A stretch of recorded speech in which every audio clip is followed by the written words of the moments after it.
Everybody give it up. One big clapping time. Mike Long!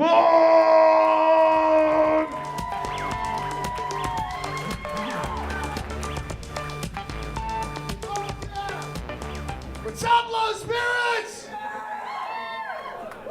Hey. Thanks, Kevin. 2 years. This is the longest running train wreck ever. It's awesome. I love it. You guys are such a beautiful crowd. The second half crowd, hardcore motherfuckers. Everybody's too drunk to drive. Gotta wait for a minute. Nikki, you're making fun of the Irish. I'm half Irish, but the other half of me is Cherokee, Indian. So I'm like a fucking, the worst, I'm like a bred alcoholic. It's like I think I can drink, but I really can't. It's the end of two shitty gene pools that have just been swirling the drain for a while. It's a closed environment, reservation, or an island, and it's just a bunch of people fucking each other. That's how I wanted to start.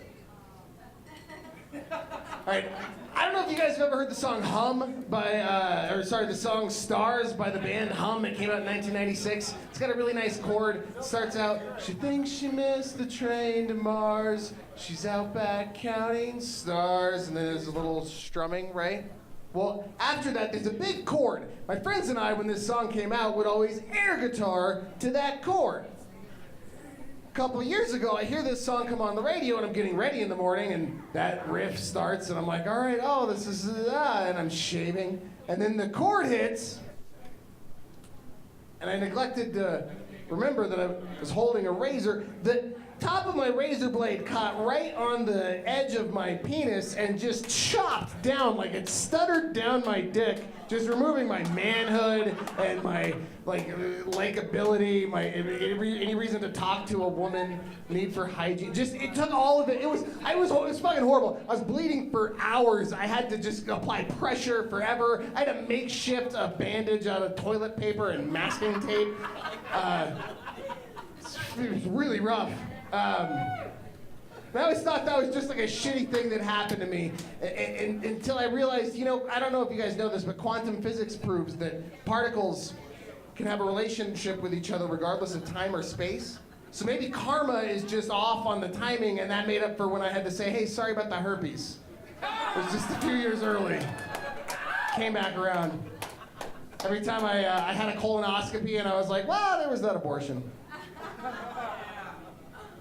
Heart attack, and I was like, I killed a hooker once. I mean, it comes back around is all I'm saying. The worst part about that, I was on probation at the time, so I had to piss in front of a guy like the next day, and they watch you do it to make sure you're not cheating. So all of a sudden it's this, oh, what's that? You can't have that. You need to take that off. And I'm like, listen, I hurt myself. I can't. I'm sorry. And he's giving me shit. It makes me take it off, and he's like leaning in too. Until I get to the point where I'm reopening my wounds, and then he recoils like I just hit him with a load. He's just, oh God, oh Jesus. He's standing back over here. I'm like, I know, I told you, now I'm bleeding again, thanks. So he looks at me and he's like, what did you do? And I had to tell him, I cut myself shaving. Kind of weird. I didn't have to piss that day, though. He let me off. It was good. I hate it when guys say the double penetration's gay because your balls touch. I've heard that guys are like, oh yeah, double penetration, yeah, it's so gay, your balls are touching. Oh yeah, you're such a fag because the balls are. That's not. Double penetration's gay because your thighs are rubbing together with your buddy and your hair knots up, like it kind of rolls together with your combined mutual sweat. It's gay because every time she moves her head to the side, you gotta see your friend's O-face. It's gay because you have to match rhythm.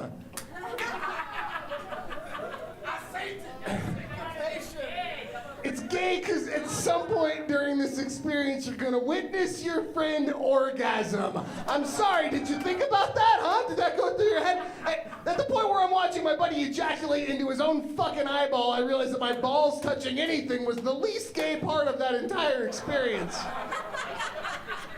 The guys who say that are people who've only seen it on the internet, and things look like a better idea in a 3x5 window on a laptop.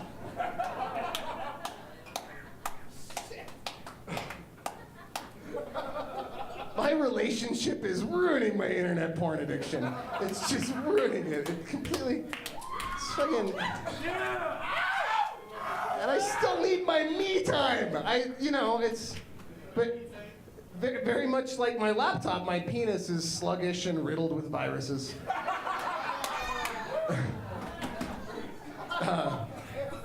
But it's horrible. I'm in a new relationship, so it's all happy, and we're like in that let's fuck a lot period. But my parents are hippies, so I'm uncircumcised. So I have this like excessive foreskin.